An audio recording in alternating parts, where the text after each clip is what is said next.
अस्सलाम वालेकुम स्टूडेंट्स।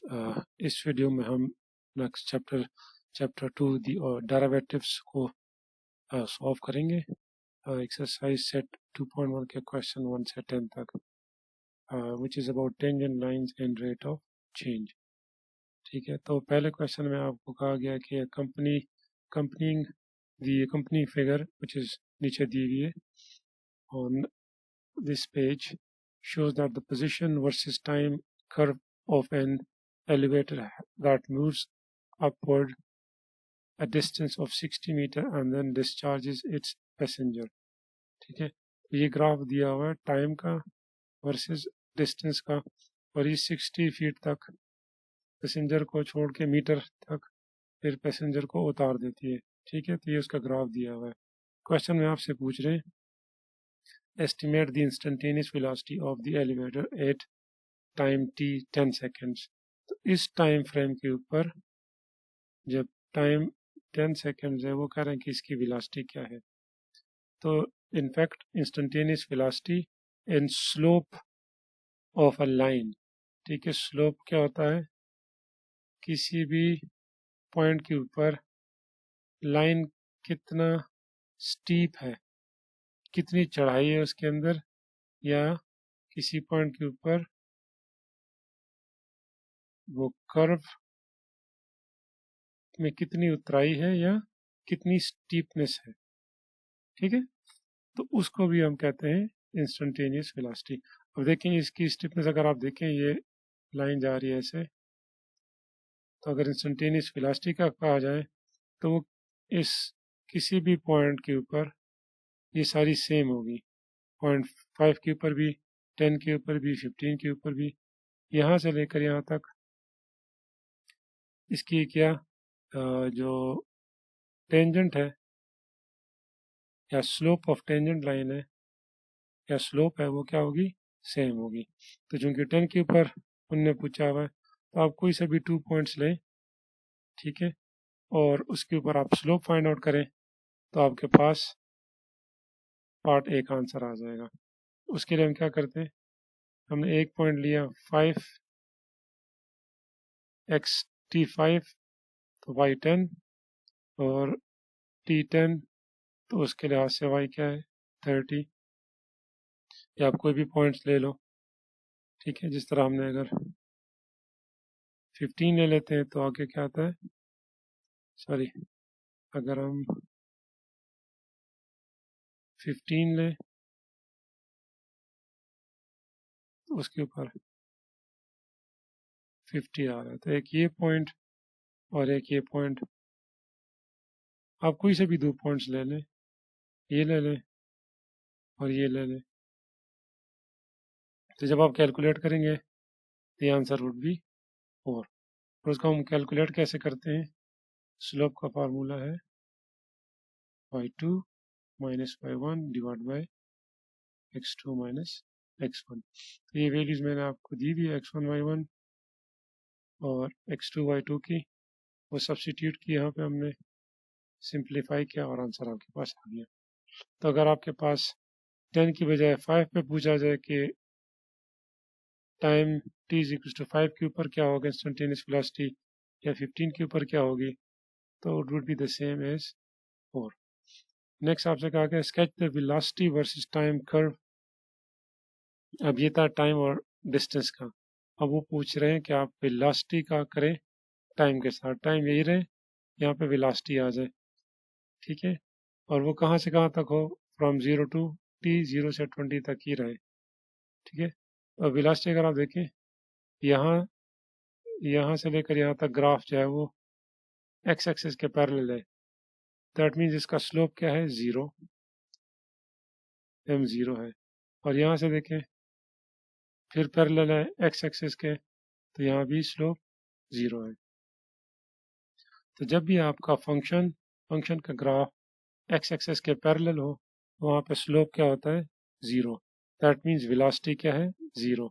तो 0 इस पॉइंट तक 5 के हाफ तक, ये देखें 0 से हाफ ऑफ 5, यहाँ तक वेलोसिटी क्या है, 0। तो ये आ गया।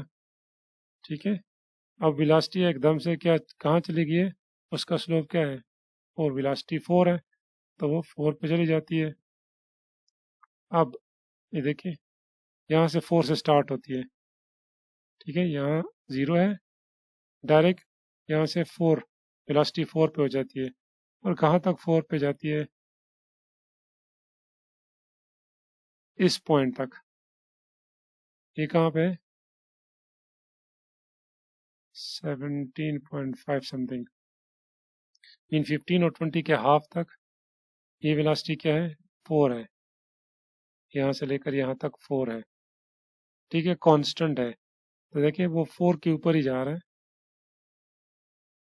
यहाँ तक, लेकिन जब 15 और 20 के मिड पे आ जाता है तो फिर से वेलोसिटी क्या हो जाती है, ड्रॉप होके 0 पे आ जाती है। तो देखें पहले लिफ्ट खड़ी थी इस टाइम के लिए, ठीक है, पैसेंजर बैठे इतने टाइम में, तो उसने मूव करना शुरू कर दिया। 60 मीटर पे जब पहुंचा तो वहाँ लिफ्ट खड़ी हो गई, अब वहाँ से पैसेंजर उतर रहे हैं। तो ये चढ़ने और उतरने का टाइम, उसकी वेलोसिटी क्या है 0, और बाकी की वेलोसिटी की ग्राफ है कि वो क्या है 4 है। क्वेश्चन 2 में अगेन आपको एक ग्राफ दिया हुआ है, ठीक है, और नीचे टाइम का है और वाई एक्सिस पे डिस्टेंस का है, ठीक है। तो क्वेश्चन में आपसे पूछा गया कि use the line segment shown in the graph in the figure to estimate the instantaneous velocity of the automobile at time 4 और 8। 4 के ऊपर और 8 के ऊपर हमने इंस्टेंटेनियस वेलोसिटी फाइंड आउट करनी है। दैट मीन्स कि हमने स्लोप फाइंड आउट करना है इस कर्व का। ये जो ब्लैक वाली है ये कर्व है, इसका हमने स्लोप फाइंड करना है इस पॉइंट के ऊपर और इस पॉइंट के ऊपर। तो उसके लिए देखें आपके पास उन्होंने लाइंस दी हुई है, एक ये लाइन है और एक ये लाइन है। तो हमें सिर्फ 2 पॉइंट्स चाहिए इन लाइंस के ऊपर। 4 के लिए 20 इज इक्वल टू 4 ये पॉइंट है, तो ये वाली लाइन है। इस लाइन में से कोई से भी 2 पॉइंट्स आप उठा लें, ठीक है, उसका स्लोप निकाल दें। तो ये at t is equal to 4 आपके पास इंस्टेंटेनियस वेलोसिटी आ जाएगी, वेलोसिटी इंस्टेंटेनियस आ जाएगी। तो वो कैसे निकालते हैं, एक पॉइंट हमने लिया हुआ है 10,90 विच इज दिस वन, और दूसरा पॉइंट हमने लिया हुआ है 0 and 2, दिस वन, एक ये पॉइंट और एक ये पॉइंट। तो उसमें फार्मूले में पुट करें y2 minus y1, this is y2, this is y1, x2 minus x1, x2 minus x1, calculate करें, you get the answer is this, ठीक है। इसी तरह t इज इक्वल टू 8 के ऊपर ये वाला पॉइंट है, तो इसमें से 2 पॉइंट्स ले लें। एक हमने ये पॉइंट चूज किया 10 t 10, डिस्टेंस इज 140, और एक ये वाला पॉइंट 4 and 0, तो y2 minus y1 divided by x2 minus x1, इसको सिंप्लीफाई करें तो the answer is this one. Question 3 में अगेन आपको एक नीचे ग्राफ दिया हुआ है, द ब्लैक वन, ठीक है, द डार्क वन जो डार्क वाला है, और उसमें आपसे कहा गया है कि आपने क्या फाइंड आउट करना है, ये पार्टिकल की मूवमेंट है, तो the average velocity over the interval, हमने एवरेज वेलोसिटी फाइंड करनी है, ठीक है। Average velocity how do you calculate is function के ऊपर, इस पॉइंट के ऊपर और इस पॉइंट के ऊपर, इसको कहते हैं स्लोप ऑफ, इसको कहते हैं सीकेंट लाइन। एक लाइन जो किसी भी 2 पॉइंट को ग्राफ के टच करे उस लाइन को सीकेंट लाइन बोलते हैं, और इसको हम एवरेज वेलोसिटी भी कहते हैं या एवरेज रेट ऑफ चेंज भी कहते हैं, ठीक है। उसका फार्मूला है, कोई से भी 2 पॉइंट है तो x2 minus f of x1 divide by x2 minus x1। ये हमारे पास फाइनल पॉइंट है और ये इनिशियल पॉइंट है x1 y1, ये देखें x2 y2 x1 y1 ये सब्स्टिट्यूट करें इस फार्मूले के अंदर, ठीक है, और इसको सिंप्लीफाई करें। देखें x2 y2 दोनों सेम है 10 10, सॉरी y2 एंड x2, हाँ y2 एंड y1, और x2 3 - 0 है तो हमने पुट कर दिए, सिंप्लीफाई करेंगे तो आंसर इज 0। ठीक है, पार्ट बी में आपसे पूछ रहे हैं कि द इंस्टेंटेनियस वेलोसिटी, आप वो टाइम फाइंड करो जिसपे इंस्टेंटेनियस वेलोसिटी 0 हो। इंस्टेंटेनियस वेलोसिटी 0 का मतलब है कि स्लोप इज 0। इसका मतलब है कि ये क्या हो, पैरेलल टू एक्स एक्सिस, वो लाइन जो पैरेलल हो किसके, एक्स एक्सिस पे। तो वो कौन से पॉइंट्स है जिसके ऊपर आपके पास टेंजेंट लाइन जो है वो पैरेलल टू एक्स एक्सिस है। सबसे पहले तो वो एक ये पॉइंट है 0, t इक्वल टू 0 के ऊपर एक टेंजेंट लाइन है जो कि एक्स एक्सिस के पैरेलल है, t इक्वल टू 2 के ऊपर, ठीक है। फिर एक पॉइंट यहाँ पे which is a little more than 4, so 4.1 और 4.2 समथिंग, और एक पॉइंट ये 8। तो ये 1 2 3 4 ऐसे पॉइंट्स हैं, 0 2 4.2 और 8, जिसके ऊपर आपका जो टेंजेंट है वो क्या है, पैरेलल टू एक्स एक्सिस है। और यही उनने पूछा हुआ है कि वो सारे टी फाइंड करें जिसके ऊपर इंस्टेंटेनियस वेलोसिटी 0 हो। इंस्टेंटेनियस वेलोसिटी 0 का मतलब है कि उसकी स्लोप क्या है, क्या हो, 0 हो, स्लोप ऑफ टेंजेंट लाइन क्या हो, 0 हो, और उसका मतलब है कि वो पैरेलल टू एक्स एक्सिस होना चाहिए। The values of t at which the instantaneous velocity is either a maximum or a minimum. Maximum और मिनिमम का मतलब है कि स्लोप मैक्सिमम कब होता है, जब स्लोप पॉजिटिव हो तो आपके पास वेलोसिटी क्या होगी, मैक्सिमम होगी, और जब स्लोप नेगेटिव हो तो उस वक्त वेलोसिटी क्या होगी, मिनिमम होगी। ठीक है, तो वो कौन से पॉइंट्स है जिसके ऊपर आपके पास मैक्सिमम और मिनिमम वेलोसिटी आपने फाइंड करनी है। स्लोप कहाँ पे पॉजिटिव है, देखिए ये 1 के ऊपर, ये टेंजेंट लाइन है, तो देखिए इसका स्लोप जब आप x की वैल्यू बढ़ाएं और y की वैल्यू इसके साथ बढ़ती रहे तो इसको हम कहते हैं पॉजिटिव स्लोप। इसी तरह अगर हम x की वैल्यू बढ़ाते जाए और देखिए y की वैल्यू कम होती जा रही है,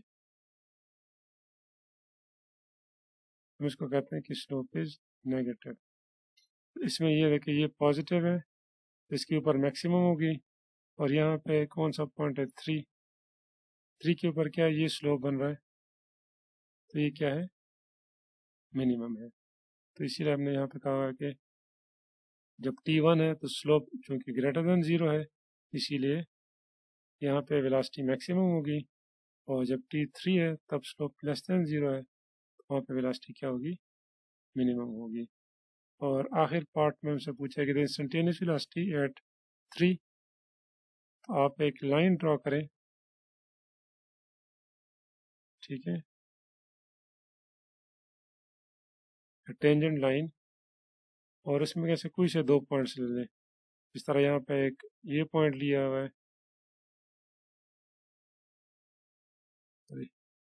यहाँ पे 2 पॉइंट कौन से लिए गए हैं, एक है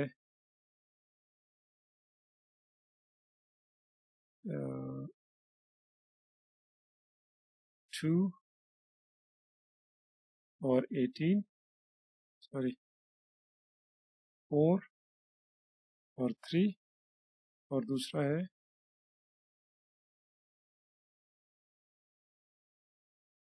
2 and 18। तो आप यहाँ पे देख सकते हैं एक ये पॉइंट है विच इज़ 4 and 3, एंड दूसरा कौन सा ये वाला पॉइंट है विच इज़ 2 and 18। अगर आप इसका स्लोप निकालें y2 - y1 divide by x2 - x1, तो आपके पास वही चीज़ आ जाएगी। क्वेश्चन 4 में आपको 4 ग्राफ दिए हुए और आपसे पूछ रहे हैं कि इंस्टेंटेनियस वेलोसिटी इज इंक्रीजिंग और डिक्रीजिंग, वो कौन कौन से हैं ग्राफ्स है इसके ऊपर आपकी इंस्टेंटेनियस वेलोसिटी इंक्रीज कर रही है, किसके ऊपर डिक्रीज कर रही है।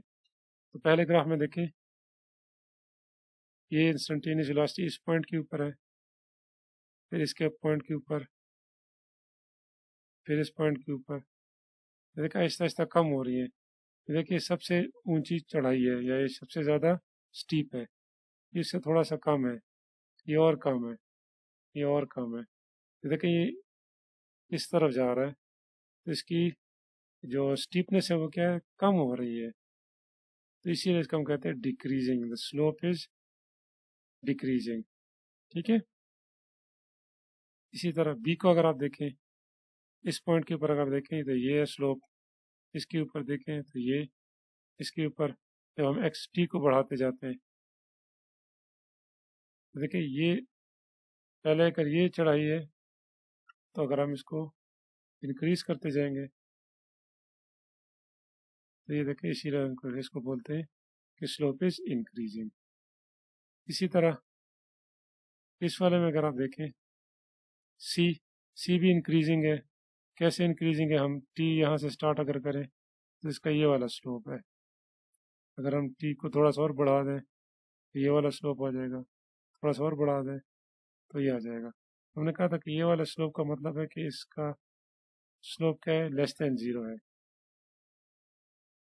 मीन नेगेटिव है। ठीक है, अब इसमें ये वाला नेगेटिव, इसका ओबियसली क्या होगा, सबसे बड़ा नेगेटिव मीन्स फॉर इंस्टेंस ये है -20, तो अगर ये थोड़ा सा इस तरह हो जाए तो ये क्या हो जाएगा, -10। ठीक है, ये सबसे ज़्यादा स्टीप है, ये उससे थोड़ा कम हो गया, ये उससे थोड़ा सा और कम हो गया, देखिए इंक्रीज हो रहा है, यहाँ -20 है, अब ये -10 हो गया, अब ये -5 हो गया, अगर इसको ऐसे करेंगे तो ये 0 हो जाएगा। तो इसमें भी क्या है, that's why the slope is increasing. और इस वाले में अगर आप देखें तो अगेन देखें इस वाले के एग्जैक्ट अपोजिट है, इसमें स्लोप क्या है, अगेन डिक्रीज हो रहा है। अगर यहाँ पे क्या है,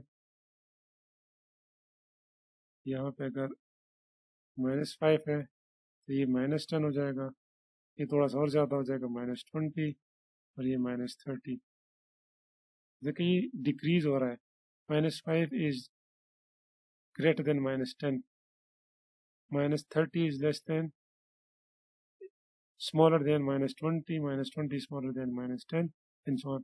तो ये क्या हो जाएगा, that's why the slope is decreasing. Question 5 में आपसे कहा गया कि एक particle moves at a constant velocity. अब अगर वो कांस्टेंट वेलोसिटी से मूव कर रहा है तो हमने कहा था कि उसका स्लोप क्या होना चाहिए, वैसे ही स्लोप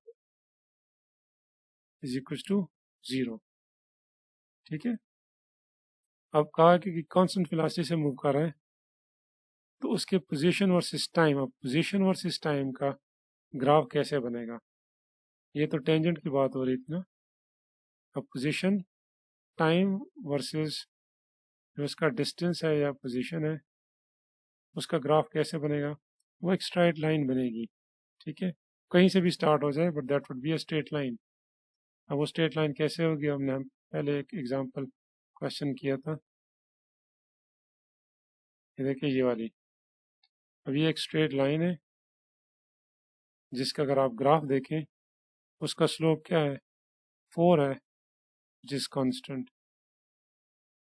ठीक है, तो जब भी बात आ जाए कांस्टेंट की कि स्लोप आपका कांस्टेंट है, वेलोसिटी कांस्टेंट वेलोसिटी है, तो टाइम और डिस्टेंस का या पोजीशन का ग्राफ क्या होगा, एक वर्टिकल लाइन, सॉरी एक स्ट्रेट लाइन होगी।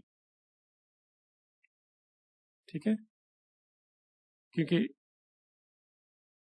ये आपके पास है 3,3, दूसरा आपके पास है 2,2, इससे अगर हम स्लोप निकालेंगे then that would be y2 minus y1, so 3 excuse me, 3 minus 2 divided by y2 minus y1 x2 minus x1 is 1। इसी तरह अगर हम 3 और 4 का निकालेंगे तो वो भी 1 आएगा। अगर हम 1 एंड 4 का निकालेंगे, इसका और इसका निकालेंगे तो भी 1 आएगा। तो सबका क्या आएगा? कांस्टेंट स्लोप आएगा। दैट मीन्स वेलोसिटी उसकी क्या होगी? कांस्टेंट होगी, एक ही जैसी होगी। तो इसीलिए एक स्ट्रेट लाइन बनेगी। क्वेश्चन 6 में अगेन आपसे कहा गया कि एक ऑटोमोबाइल है विच इनिशियली एट रेस्ट, तो पहले वो रेस्ट के ऊपर है, ठीक है, and begins to move along a straight track. अब वो मूव करना शुरू कर देता है, वेलोसिटी उसकी इंक्रीज कर जाती है स्टेडीली, आराम आराम से इंक्रीज हो रही है, ठीक है। और what happens under steadily until the driver sees a concrete barrier in the road and applies the brakes sharply at T naught। अब ये आहिस्ता आहिस्ता इंक्रीज कर रहा है, लेकिन जैसे ही T naught पे पहुंचता है को बैरियर नज़र आ जाता है और वहाँ से वो क्या कर देता है? Apply the brakes. अब जब उसने ब्रेक्स अप्लाई कर दिए, in the car de-accelerate rapidly, but it is too late, the car crashes into the barrier at T1। तो अब यहाँ पे इसने ब्रेक तो अप्लाई कर दिए, लेकिन इस पॉइंट के ऊपर वो क्रैश हो गया। अब देखें ये डीसेलरेट यहाँ से इंक्रीज हो रहा था, कि अभी हमने पहले बात की कि इसका जो स्लोप था वो इंक्रीज हो रहा था। जब उसने ब्रेक अप्लाई किए तो इसका स्लोप डिक्रीज होना चाहिए। तो डिक्रीज के लिए ग्राफ कैसे बनता है? ये तो यहाँ से जैसे ब्रेक्स अप्लाई की, डीसेलरेशन स्टार्ट हो गई, और यहाँ पे आके वो उस बैरियर के साथ टकराया है।